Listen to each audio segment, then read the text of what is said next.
నేను కొణిదెల పవన్ కళ్యాణ్ అనే నేను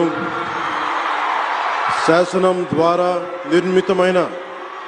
భారత రాజ్యాంగం పట్ల నిజమైన విశ్వాసం విధేయత చూపుతానని, భారతదేశ సార్వభౌమాధికారాన్ని సమగ్రతని కాపాడుతానని, ఆంధ్రప్రదేశ్ రాష్ట్ర మంత్రిగా